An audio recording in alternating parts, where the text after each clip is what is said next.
28th of February 1942. The patrol log of U-96. After our heroics last time out, the BDU has seen fit to send us back to the Arctic convoys and patrol sector AC3 to AC6. They are concerned that military shipping to the USSR is growing each month and is passing through the Barents Sea. The expected number of ships in this area is expected to be small, but the BDU feel that this will allow us to accommodate a war correspondent, Hand Freya, to follow the exploits of the crew who sunk HMS Rodney and Norfolk, two of the Royal Navy's capital ships.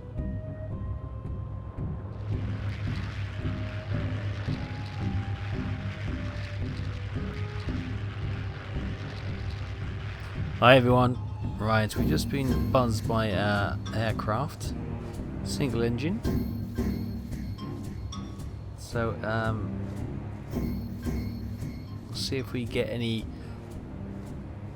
escorts coming this way or any hunter killers coming this way from that. Well, they've spotted us. They definitely spotted us, but whether or not they will report that in is another matter. But we're ready for them anyway with the flat gun. But yeah, we need to just keep on our toes now, knowing that they have spotted us once, so they know which way we're going. So yeah, maybe we need to do a little bit of a course change to not make it so predictable for them if they want to intercept us. But yes, a little bit of well, activity on our way up to the Barents Sea. But apart from that, didn't come in to attack, just observation. So yeah, spotting us. So I can only imagine there is something waiting for us further down the line.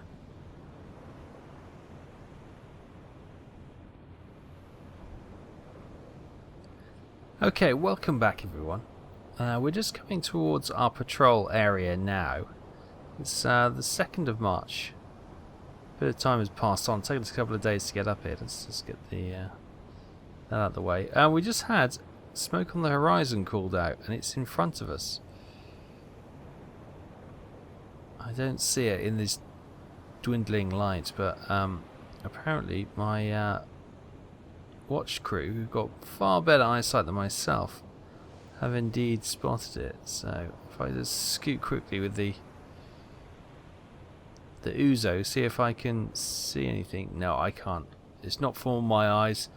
Just the highly skilled eyes of the watch crew have spotted smoke on the horizon, and they believe it's one to three vessels. They're going away from us, but by all apparent understanding, and so hopefully we'll be able to catch up with them in this darkness and check them out properly when even my old eyes can spot them. So we're going to continue on. We're going to speed up a little bit and see if we can catch them up and have a little look. Hopefully they're merchants. If they are indeed destroyers or corvettes which have been put in wait for us from that aircraft spotting, then we'll hit panic stations and try and get out of here. But yeah, I'm hopeful that this is our first kill on this patrol. Okay, there we have it. One ship. Two ships. Oh, hang on. Let's wait for the roll of the waves. Ah, two ships dead ahead. They definitely look like merchant vessels. So, good stuff. Good stuff. We can start to engage them. Yeah, I think they're behind this. So that's why I couldn't see it with the Uzo. That's a design fault there. Right then, we lose a bit of the Uzo's ability to spot dead ahead. But yes, anyway, we've got them. So we're gonna close in a little bit more. See if we can check them. I'm gonna go on the actual the periscope because I can get an unabated view of them from there. So that's what I'm going to do. Let's have a look then. There we go. This is going to be unfettered access to vision straight ahead, which is a huge design flaw. There we go. Hang on. So we've got one ship there, another ship there, both merchants. Is it just the two? It looks like it's just the two.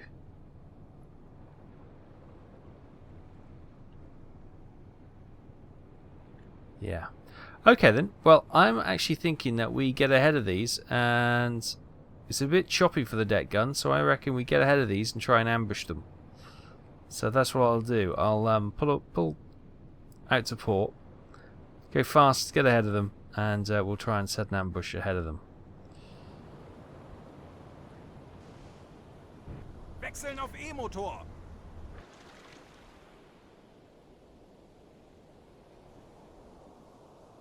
Auf Seerohrtiefe.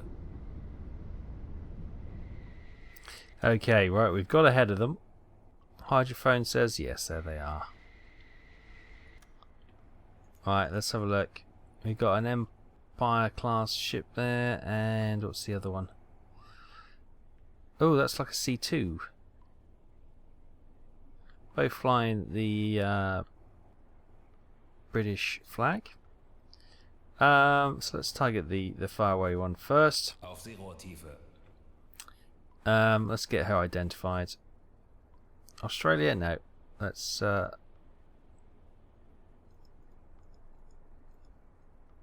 United Kingdom. It's not military. Oh, it could be at Liberty. Oh yeah, we don't have C2s in this, so it's a Liberty. Okay, recognise that. I'll do a quick speed check. I know you all love watching this. Okay, and 7 knots. Nice. Okay, so angle of bow. Let's go angle of bow. Is it'll be in the red. It'll be 39 is what we've recorded it as. 39.6. So we go set that, and distance we can try. I've taken a reading from the hydrophone. 4,439 meters is actually 4,086 meters, so it's slightly off, but that could have been the rough seas. We're not going to worry too much about that.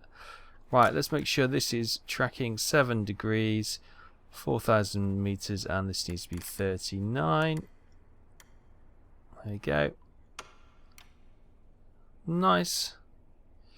Right. Ticking on nicely. What we got torpedoes wise? Ah, good. We got. It's a bit choppy, isn't it? So I think let's load two tubes ready. What is the Liberty? That is 135 meters. So 120. So 100, 110, 120, 130, 100. There you go, about that. More or less. 1.2 degrees dispersion. Okay. Tubes 1 and 2. Fire.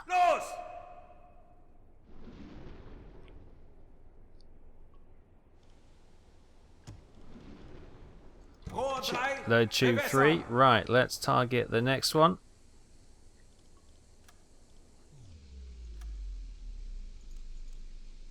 Right, let's have a look. She is a merchant frigate like that. Velocity we're going to do 7.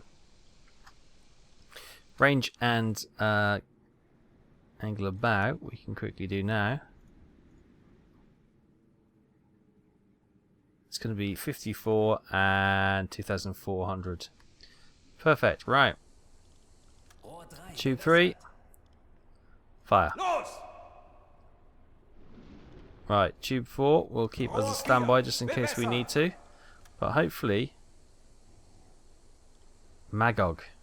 Okay, so we've got that one. Torpedo tubes, let's bring the periscope down slightly. I doubt they'll spot the periscope in this. Torpedo should reach this merchant freighter first. The smaller of the two, obviously the closer one as well. But hopefully by the time the torpedo hits that, if the others are on course as well, they will not have time. The Liberty will not have time to. Good hits. Right. Serious damage. Nice. And this one, they'll have seen that. Now they'll be spinning the rudder. Yes, 1 good hit. Oh, 2 good hits. Wow, that is just brilliant. 3 wonderful hits there. Huge fire spreading on the stern of that ship. This one is going down by the stern as well. That could be a beautiful attack. A little bit of a fire breaking out the front as well. But I think this merchant freighter is gone. Empire Pulmar. That must be this one here. This was Magog, yeah. Oh.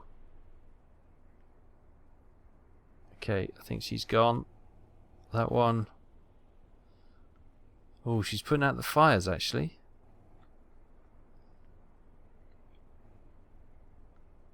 Oh, I don't know. She looks like she's in trouble. Let's just give him a bit of time. Let the water flood in. Let the fire do the damage. Ah, she's gone. Just watching this one now.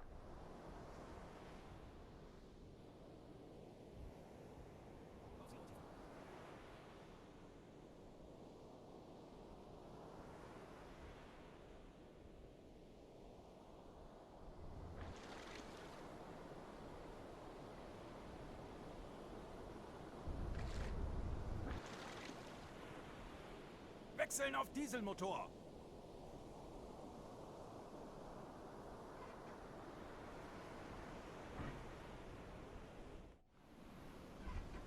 Okay, we serviced the boat. There is the upright merchant freighter.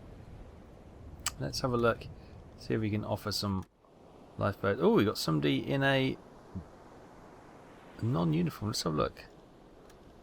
Oh, we've got the captain. We've got an engineer as well. Let's get these guys in. That's 5. Welcome aboard, boys. Make yourself at home. And these ones we'll take a couple aboard, and the rest we'll give them supplies. Good luck, boys. Good luck. I suppose we could put a high explosive shell into that. See if that can just set it going down. Let some air out. Oh, hello. Okay.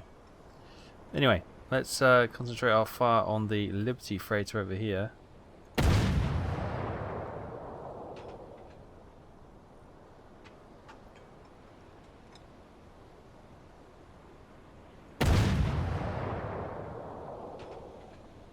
Could get a bit closer, really, couldn't we? That's always. Whoa! Hold on, boys. We're gonna get a bit wet. Don't worry, we'll have some warm towels ready after this. Oh, hold on. This is getting really choppy. Yeah, let's get a little bit closer. This is far too dangerous. Okay, we got a little bit closer now, so let's get these fires going, and hopefully that'll finish her off. Oh, the wave just about managed to get in the way on that one.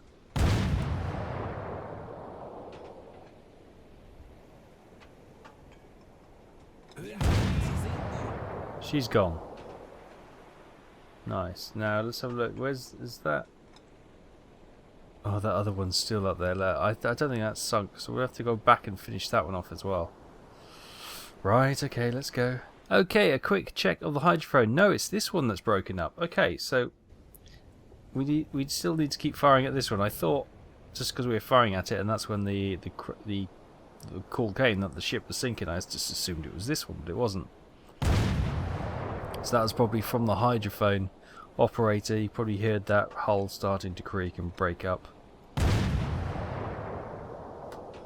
Try and get this deck ablaze once more.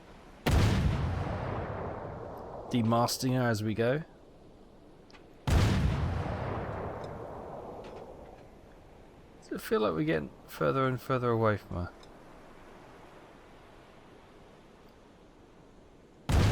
Is it just that optical illusion?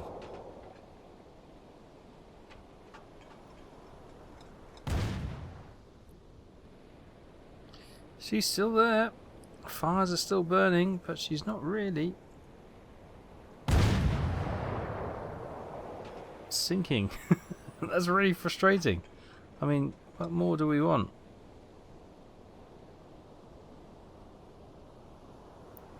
Trying to get some fires firing around the funnel. Obviously that's where the boilers will be, but under there, and Fast armament piercing to penetrate some of the superstructure to try and get it down into the hot stuff.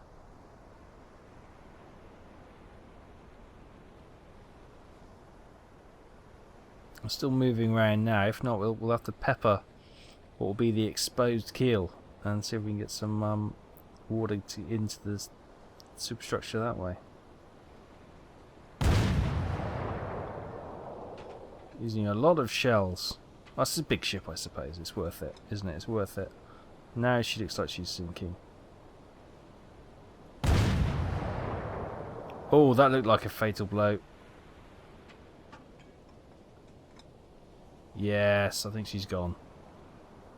Wait for the confirmation, the cry from the officers on watch. Yes. I'm pretty sure. Confirm it, boys.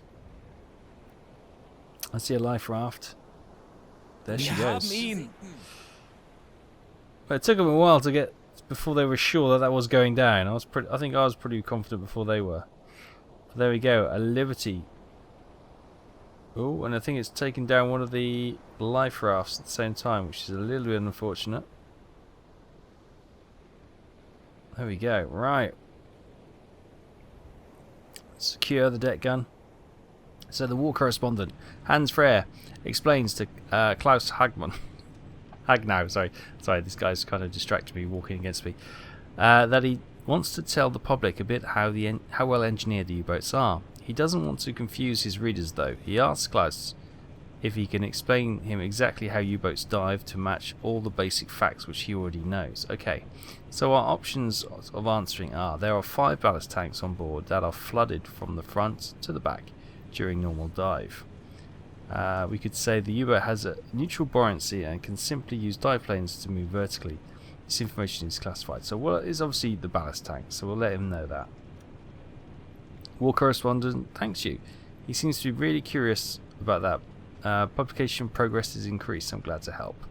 There we go. Okay, so not only is he riding with the killers of HMS Rodney and HMS Norfolk, their recent glorified patrol, we're going to have our names and images in the local press forever. It's going to be fantastic. This is how legends are made. So the war correspondent's here to write some even more thrilling tales about the crew of U-96, which is all well and good, because since we've got to our patrol sector, there's not much here.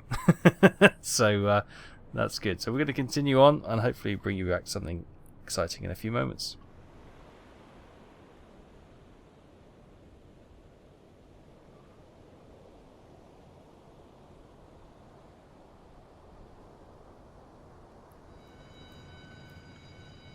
Ship spotted. 2 ships spotted. I don't reckon. Blue, black and white flag. What is that? In exile in belligerent town. Allied powers. Let's have a look. So it's blue, black and white.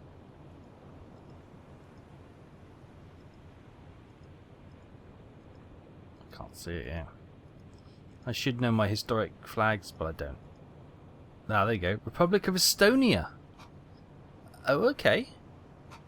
It's an Estonian vessel. Okay, the Republic of Estonia declared neutrality in the war, but fell under Soviet sphere of influence during the Molotov-Ribbentrop Pact. It was occupied by the Soviet Union in 1940. Mass political arrests, deportations, executions followed the summer war during the German occupation.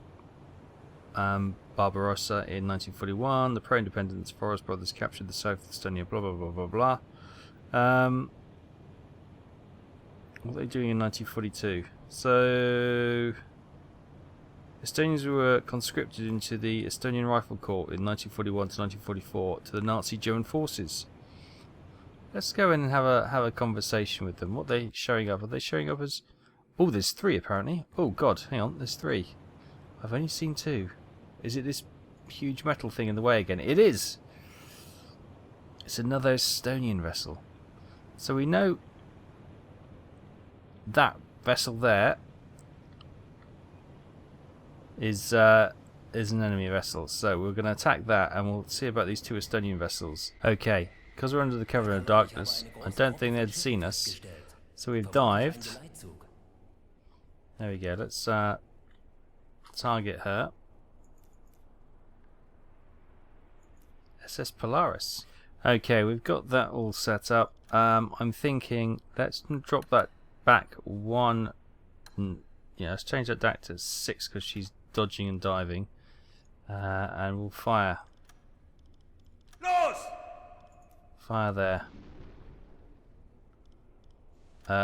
The weather has calmed down nicely, so we can always surface and chase her down with a deck gun, because we're probably going to inspect these 2 at the same time. So yeah, I'll let's start ramping up the engines, and we'll muzzle surface the boat and actually start chasing her. Okay, that torpedo just missed. I think it went under it, which I don't quite believe. She's managed to evade it anyway, so that torpedo's going there. Now we can try and split the 2 Estonian ships and get in her into an attack area on this Polaris here, and use the deck gun to finish her off. I think if we come up from her stern and rake her stern with a bit of armor piercing shell, that should be enough to get her sunk. Well, I took out the mast, even though we did splash down in the water just on the waterline. A slight pause there. Bit of a stutter.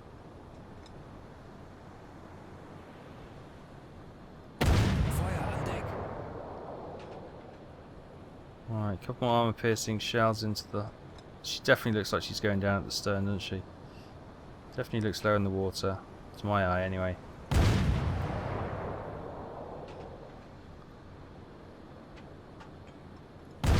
Ah.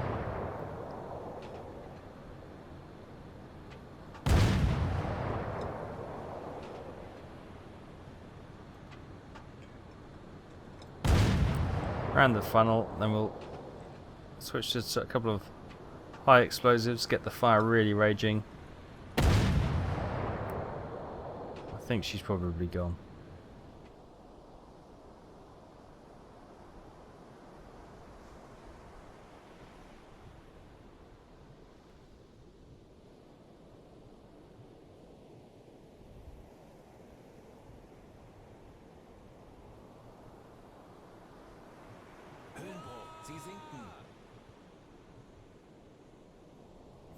Okay, we've closed on the first of the Estonian vessels. This freighter is unarmed and seems to be not escorted.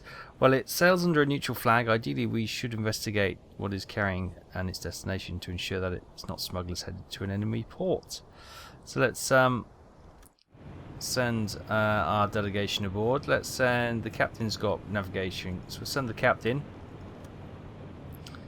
Take a rifle with you, captain. Make yourself look intimidating.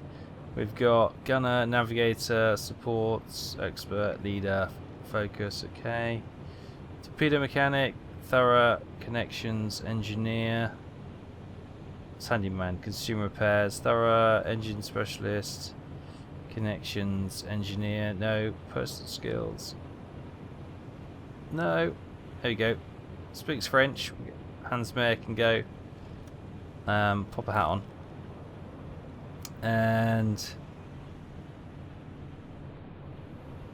we'll send Alfred to watch her as well. Good. 7 men. Send them aboard. Meanwhile, the other one is probably sailing off in a blind panic. Hopefully, we've picked the one we need to. That sounds very British, didn't it? After climbing the deck, your crew faces a cold welcome from the cargo ship's crew. What do you want? Asked the captain in German. Okay. Without exchanging any pleasantries. It's a bit like the Great Escape, isn't it? Good luck. This is neutral ship and shouldn't be here. And you shouldn't be here, I beg your pardon. Ask the captain for the documents. You ask the captain for the documents that state where the cargo is loaded in the ship and where they're heading. He was ready for this since he has the documents ready, prepared in his hands, and you right away. He looks a bit nervous when you carefully analyse the document's contents. According to the documents, his ship is directed of port of Archangel and transporting utilities. If these documents are correct, this ship is not involved in the war effort, and sinking it would lead to a diplomatic incident of some degree. Okay, let's your suspicion that something is wrong about the cargo or the claimed destination port, you can try and put some pressure on. Okay, we can use navigator.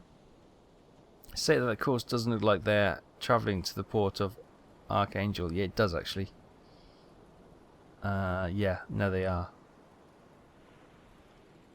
Do we have merchant skill? State the confidence that the cargo is not normally carried to Archangel. The captain explains that this cargo is actually completely common for freighters heading to port of Archangel. He continues to tell you about the companies that usually trade in such goods and from the ideas that they're okay, blah blah blah. Try that. The captain is surprised that you make such a claim. Without any sign of hesitation, he goes to a map and shows you that it is in fact of course. Yeah, okay, fine. I kind of knew that. Let's leave that then. Let's go and inspect the cargo hold. Okay, the search is almost complete now, after several minutes. Wait for this final percentage point to tick over. There we go, cargo hold. An officer from your group looked around the freighter, accompanied by the talkative sailor who speaks some German. He shared his view on the war and told you about his uncle that married a woman in Hamburg. Still at it, isn't she? Regarding the search, nothing suspicious was found. Okay, let's have a look then. Replacement parts, I suppose that could be utilities. Yeah, okay, fine. Meet the captain of...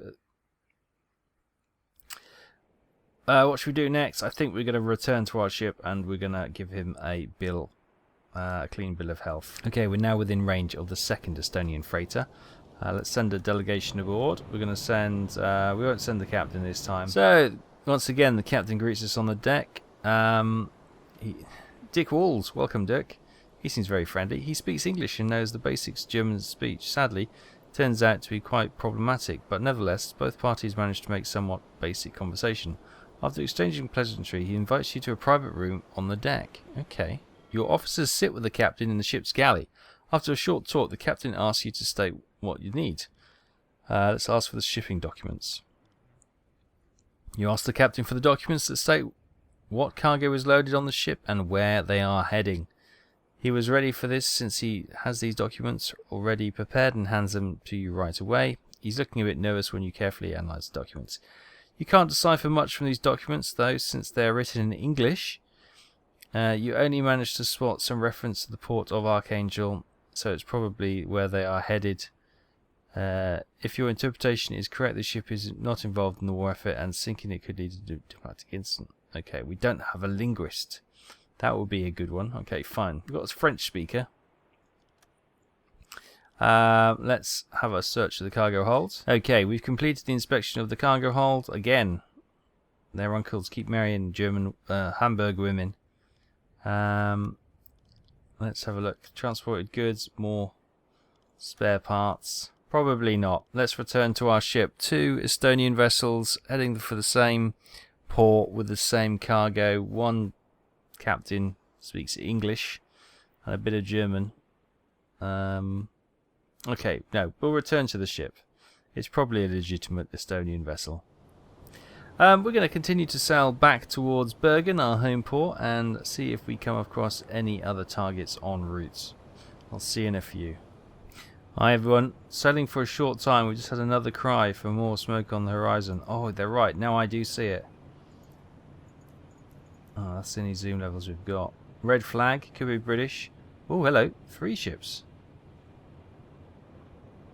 Right, let's make preparations for diving to periscope depth and set an intercept course for these 3 ships and see if we can get a little bit more identification en route.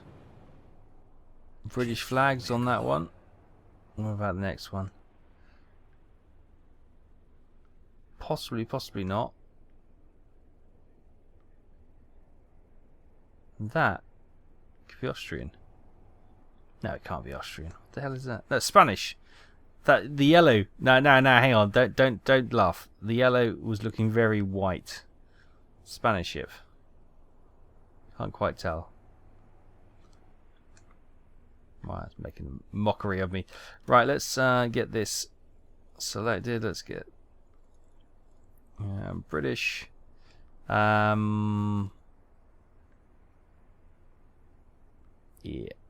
let's recognise that. Usual. We are good to fire whenever ready. So, tube 1, flood. It's a bit choppy, so we're not going to go with magnetic. Tube 1 away.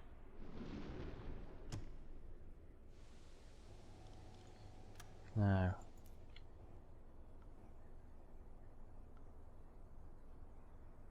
We can't shoot this Spanish one because Spanish are technically neutral at the moment. Monte Sadja. So we may inspect that Spanish vessel. Okay, torpedo must be reaching near the location of this merchant freighter now. Estimated around 4,250 tons.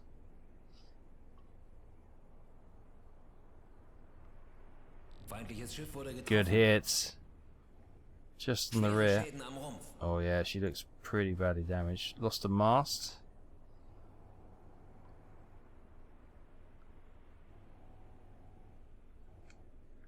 Crew is still on board.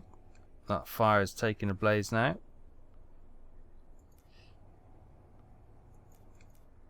Right, let's target this one. That does look like a Soviet flag.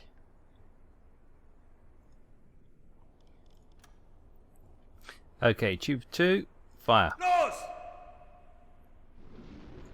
Now hopefully that should avoid the Spanish vessel. Should do. And then we can pop that away, service the boat, and we'll wait for the torpedo to make the distance, hopefully to hit that Soviet ship. If we surface now, they'll, you know, probably evade the torpedo. Giving them a little bit of prior notice, so we're just going to give them a few seconds to see if that torpedo can strike home. That has missed as well. They're taking the mickey now. Right, service the boat. We will go in hard with the deck gun.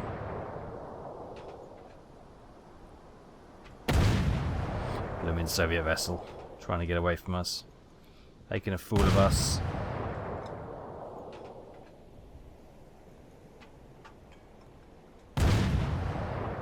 Four shots left.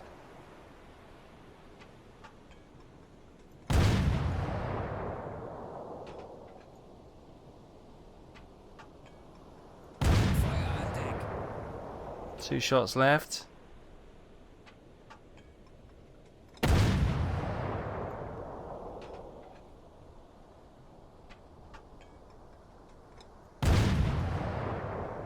All rounds fired.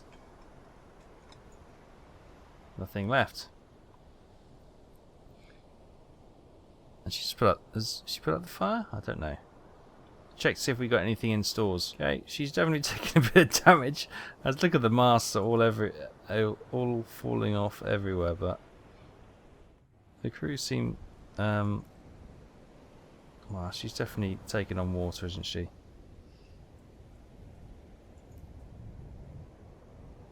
She's trying to make a break for it now that we're out of 88 deck gun ammo, but we've still got the aircraft gun. Right, got some high explosives loaded on here.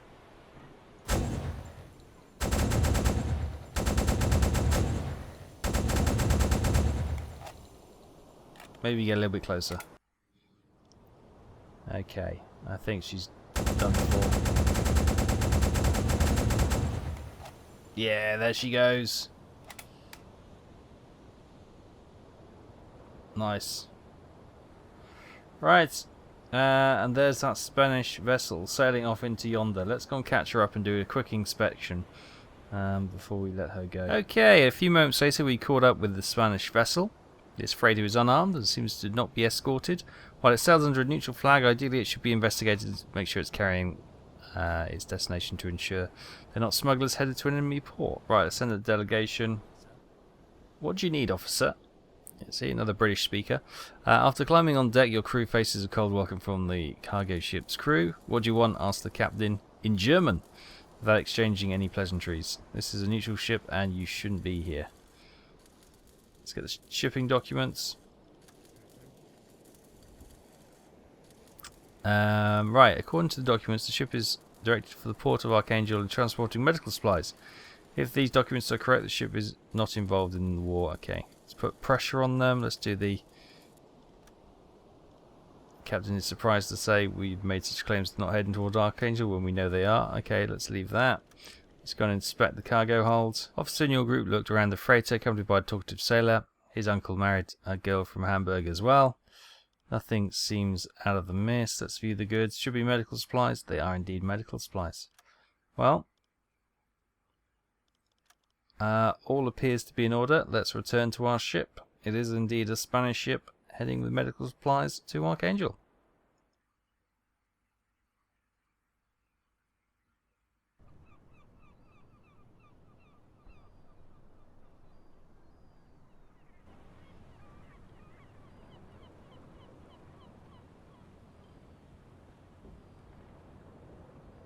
Magog was sunk. Our intel tells us that this ship had a gross registered tonnage of 4,607 tons, transporting food from Halifax to Murmansk, and was registered in Canada. Nice. Empire Fulmer was sunk. This ship was registered in the United Kingdom, was carrying utilities from Halifax to Murmansk. The gross registered tonnage was 7,244 tons.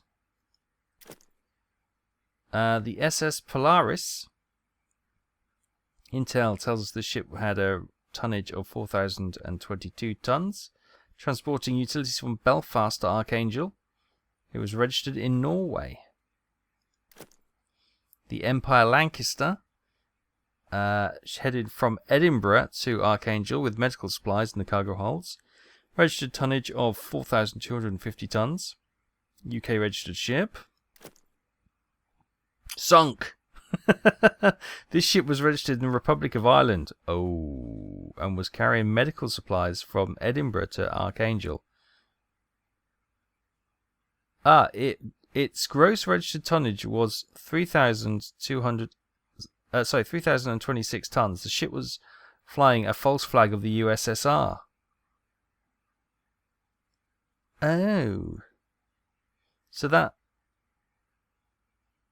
that's interesting. So it had the Soviet flag on it, yet it still appeared red to us, so we sunk it, and it was in fact a smuggler from Ireland. Okay, interesting. Well, Ireland were neutral, weren't they? So that's interesting. But that ends our weekly patrol.